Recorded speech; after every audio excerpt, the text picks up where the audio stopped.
Hi guys, today we're going to take a look at Issavi surface Goannas. So this is the central step part of the respawn, so basically something like this. And I'm doing it for a 500 plus monk. Actually, you'll see me in the video. The video is actually, I believe, a level 417 when I came here. But I thought it was too hard. I came here and I think in the video that you will watch, I even proc my gift of life. And I think I maybe even need to like cupcake or something. So it's just kind of too hard. It's possible. I wouldn't recommend it though. If you're crazy, come here level 400. But my recommendation is for 500 plus. And even at 500 plus, to be honest, if you take a wrong step, it's kind of difficult. But yeah, anyway, let's look at the results.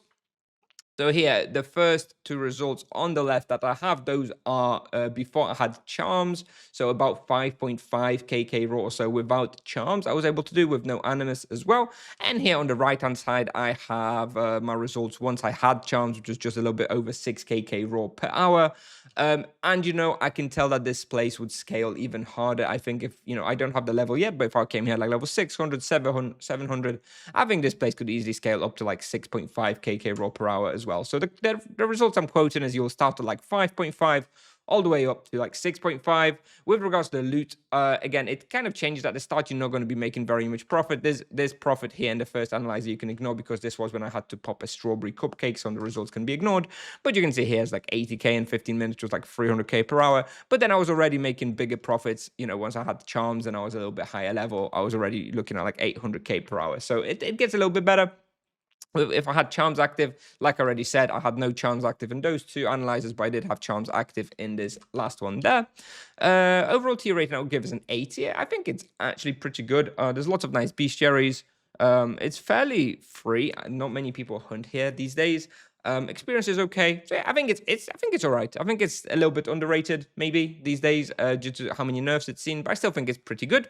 Difficulty, I give it is a 9 out of 10 if you do come at level 400, about 7.5 at level 500, about 6 out of 10 by the time you're like level 600. For the bestiary, it'll take you 12 hours for Goannas and feral sphinxes. With regards to manticores, this is something worth mentioning. So this is the central step where we're going to be showcasing this video. If you want to do manticores, you're going to want to go to Green Belt, which is the section where, the boss is Urmahululu.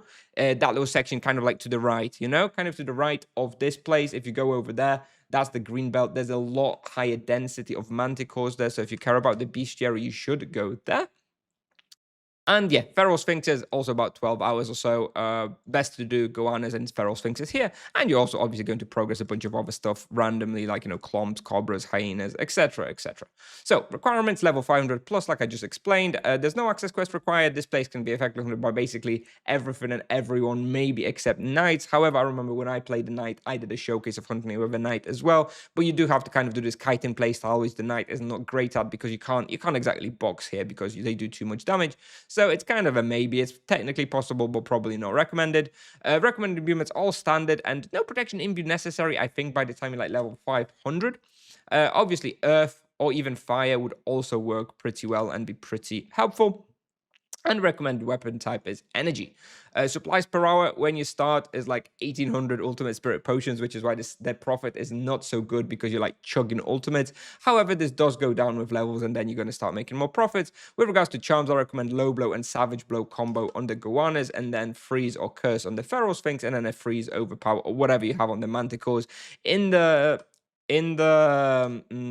section that we're looking at, which is the central step, there's not very many manticores, so it's not really a big problem if you don't have them charmed. Wouldn't really worry about it. Honestly, most valuable is the low blow, savage blow, and Goannas. That's what I had for the most part, and I didn't really have any other charms. For the wheel, I'm currently using Ascetic with leftover points into lesser gems, and the character you'll see in the video is actually level 417 Monk, and as you'll see, it's hard. But it's still doable even at level 400. So by the time you level 500, it really shouldn't be, all that difficult. So for the route, you come in here, and I usually do like a little pull somewhere around here by the wall over there. Then I'll pull out, usually do another pull somewhere here. Then I'll kite everything and do like another pull somewhere here. Or if I'm feeling up to it, I'll do like a really big pull and then finish by this wall over here. Then I kite. And honestly, this section here, this little section here, this is the hardest part. There's a lot of density here, surprisingly, and no great place to really stop and kill them. So personally, I actually recommend you just kite this one. You just run around, kiting, and kill them off.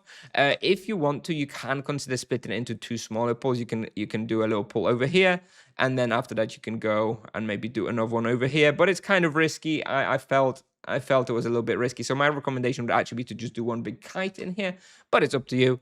Then afterwards, I'll just go through kiting. I'll finish a pull over around here, and then I'll just kite, get everything from here, and restart and do a pull over there. Something like this. Respawn keeps up, no problem at all. This sort of maximizes your Goanna respawns and feral sphinxes. And yeah, it's pretty fun. I quite like hunting here. It's quite a nice respawn to hunt. It's not great that you have to do the range except on the manticores. Sometimes you miss them and it's a little bit annoying. But overall, an okay respawn. However, I would say mostly it's a bestiary spot. Now, I finished my bestiary here and then I haven't come back. So, that's kind of how I see this spot. But it is pretty good, especially if something is boosted. Definitely worth checking out. Anyway, I'll play you the video now. Thanks for watching and I'll see you in the next one. Bye-bye.